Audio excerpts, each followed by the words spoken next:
l'épreuve de philo au bac. Rien que d'y penser, pour beaucoup, c'est le stress qui monte. Des concepts qui semblent hyper abstraits, des noms d'auteurs à n'en plus finir. Mais attendez, et si le vrai secret, ce n'était pas de tout retenir par cœur, mais plutôt de maîtriser une méthode, une façon de penser? C'est exactement ce qu'on va explorer ensemble. Bon, la question se pose. Pourquoi est-ce qu'on se retrouve avec cette épreuve de philo au bac? Juste pour vérifier qu'on a bien appris sa leçon? En fait, pas vraiment. La philo, c'est avant tout une épreuve de méthode. C'est un peu comme une sorte de gymnastique de l'esprit.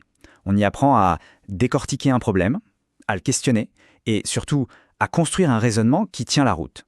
Et c'est ça la clé. Le but du jeu, ce n'est pas de réciter par cœur la biographie de Platon. Non, c'est d'apprendre à penser comme un philosophe. C'est tout un processus en fait. On prend un problème, on le tourne dans tous les sens, on le questionne, et à la fin, on bâtit une argumentation solide. Et c'est précisément ce cheminement qu'on va décortiquer. Alors, quel est le programme? D'abord, on va se fabriquer une boîte à outils avec les concepts essentiels. Ensuite, on dépliera la carte des grandes traditions philosophiques de l'Antiquité jusqu'à aujourd'hui. Et pour finir, on verra comment tout ça s'articule dans la méthode. L'idée, c'est d'avoir les bons instruments pour s'orienter, quel que soit le sujet qui tombe. Allez, on commence par la première étape, se constituer cette fameuse boîte à outils. Parce qu'avant de partir en voyage dans l'histoire des idées, il faut être bien équipé pour ne pas se perdre en route. Ces outils, ce sont des paires de concepts, des duos de notions qui permettent vraiment d'éclairer n'importe quel problème. Voilà donc ces fameux repères du programme. On peut les voir un peu comme des gammes qu'un musicien doit maîtriser avant de pouvoir jouer un morceau. Ce sont ces duos de notions, parfois opposées, parfois complémentaires, qui sont vraiment le socle de toute bonne analyse. C'est avec ça qu'on construit un argument qui se respecte. Premier outil de la boîte, le duo absolu-relatif. Ah, celui-là, il est vraiment puissant. Prenons un exemple, le bonheur. Est-ce que c'est une quête absolue, la même pour tout le monde, partout, tout le temps? Ou alors, est-ce que c'est quelque chose de relatif à chacun, à sa culture, à son époque? Rien que le fait de se poser cette question, ça ouvre des portes incroyables pour la réflexion. Un autre duo absolument essentiel, légal contre légitime. Une loi, elle peut être parfaitement légale, c'est-à-dire conforme au droit. Mais est-ce qu'elle est pour autant juste, légitime? Si on prend l'exemple des lois ségrégationnistes, elles étaient légales à leur époque, mais étaient-elles légitimes? Bien sûr que non, au regard d'une idée de la justice qui dépasse la simple loi. Cet outil, il permet de mettre la loi elle-même en question, de la juger au nom de la morale. Ok, la boîte à outils est prête. Maintenant, on peut déplier la carte. Premier arrêt de notre voyage dans le temps, l'Antiquité. Là, on est avec les premiers grands penseurs grecs, et leur grande question, c'est de comprendre l'ordre du monde, le cosmos, et de trouver la juste place de l'être humain au milieu de tout ça. Et on ne peut pas parler de l'Antiquité sans commencer par Platon. Pour lui, il faut s'imaginer que le monde qu'on voit, qu'on touche, ce n'est qu'une ombre, une sorte de copie un peu floue. La vraie réalité, elle est ailleurs, dans un monde d'idées pures, parfaites, un monde accessible uniquement par l'intelligence, par la raison. Et comment on y accède? Platon s'inspire de Socrate et de sa fameuse méthode, la maïotique. C'est l'art de faire accoucher les esprits de la vérité, juste en posant les bonnes questions. Juste après Platon, arrive son élève Aristote. Et lui, il nous ramène direct les pieds sur terre. Fini le monde des idées là-haut dans le ciel. Pour Aristote, tout part de l'observation du monde concret qui nous entoure.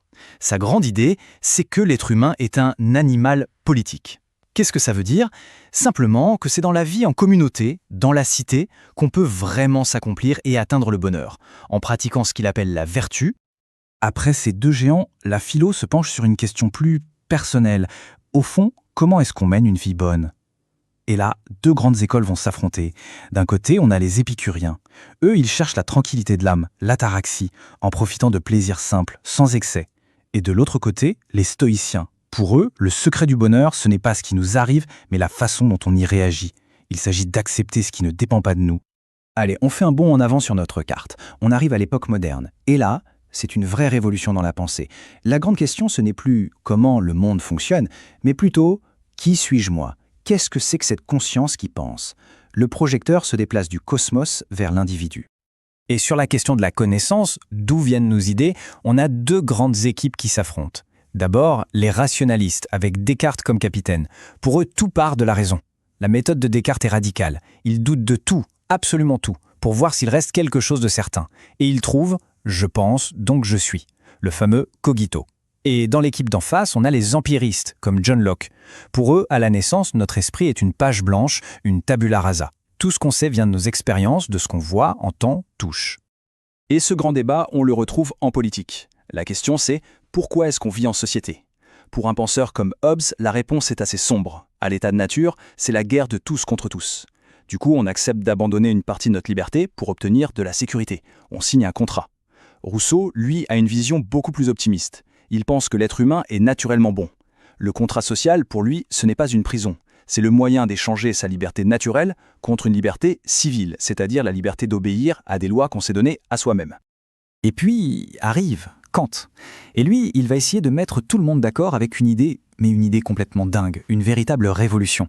Il dit « Et si, au lieu que ce soit notre esprit qui s'adapte au monde pour le comprendre, c'était en fait l'inverse. Si c'était le monde qui devait se plier aux règles de notre esprit. L'espace, le temps, la cause et l'effet, ce ne sont pas des choses qui existent dehors. Ce sont des sortes de lunettes intégrées à notre raison, des structures à travers lesquelles on perçoit tout. C'est vertigineux quand on y pense. » Allez, on arrive à la dernière étape de notre carte, l'époque contemporaine. Et là, l'ambiance change. C'est une période de crise, de doute profond. Toutes les grandes certitudes de l'époque moderne, la confiance absolue dans la science, dans le progrès, dans la raison, tout ça commence sérieusement à se fissurer. La philosophie devient plus méfiante, plus critique. Même l'idée qu'on se fait de la science est complètement bouleversée. On passe d'une vision, le positivisme, qui pense qu'une théorie est vraie si on peut la vérifier par des faits, à la vision de Karl Popper, qui renverse la table. Pour lui, le critère d'une théorie scientifique, ce n'est pas d'être vérifiable, c'est d'être réfutable. Ça veut dire quoi? Ça veut dire qu'elle doit prendre le risque de pouvoir être contredite par une expérience. Une théorie qui ne peut jamais avoir tort, qui explique tout, au fond, elle n'explique rien du tout. Et à peu près à la même période, Sartre et les existentialistes lâchent une véritable bombe avec cette phrase « l'existence précède l'essence ». En clair, ça veut dire qu'il n'y a pas d'une nature humaine qui nous définirait à l'avance. On est d'abord jeté dans l'existence sans mode d'emploi. Et ensuite, ce sont nos choix, nos actions qui vont créer ce que nous sommes. C'est une liberté vertigineuse, totale et forcément angoissante. Et quand on essaie de fuir cette responsabilité en se trouvant des excuses, Sartre a un nom pour ça, la mauvaise foi. Pendant ce temps, d'autres philosophes s'intéressent aux grandes structures invisibles qui nous déterminent. Marx, par exemple, analyse l'histoire comme étant avant tout une histoire de lutte des classes, où l'économie façonne nos vies et peut même nous aliéner, nous rendre étrangers à nous-mêmes. Beaucoup plus tard, un penseur comme John Rawls va se poser une question cruciale sur la justice. Comment définir les règles d'une société vraiment équitable? Et son expérience de pensée est juste géniale. Il dit « Imaginons qu'on doive choisir les principes de la société, mais sans savoir à l'avance quelle sera notre place, si on sera riche ou pauvre. » C'est le fameux voile d'ignorance. Bon, on a maintenant notre boîte à outils et notre carte. Il est temps de voir comment on assemble tout ça concrètement pour l'épreuve. C'est peut-être le moment le plus important, donc il faut bien être attentif. Comment est-ce que tout ça se transforme en une copie qui tient la route? Avant toute chose, il faut se rappeler le but de l'exercice. Philosopher, c'est refuser les évidences. C'est dire non au « on a toujours fait comme ça ». C'est vraiment l'art de prendre ce qui semble évident, ce qui va de soi, et de le passer au crible du questionnement pour y apporter de la rigueur, de la nuance et de la clarté. Concrètement, comment on fait? La méthode, on peut la résumer en 3 temps. Premier temps, questionner. On prend le sujet et on le retourne, on doute des définitions évidentes, un peu à la manière de Montaigne. Deuxième temps, analyser. Là, on sort notre boîte à outils, nos repères, pour décomposer le problème en plus petites parties. Et troisième temps, argumenter. C'est là qu'on mobilise les penseurs qu'on a sur notre carte. Attention, pas pour les réciter bêtement, mais pour qu'ils nous aident à construire un raisonnement solide et cohérent, guidé par la logique, un peu comme le faisait Descartes. Finalement, il faut voir cette épreuve comme bien plus qu'un simple examen. C'est une sorte d'invitation, une invitation à rester curieux, à ne jamais rien tenir pour acquis. Parce que, au fond, la maturité intellectuelle, ce n'est peut-être pas tant d'avoir trouvé toutes les réponses que d'avoir appris à vivre et à bien vivre avec les bonnes questions.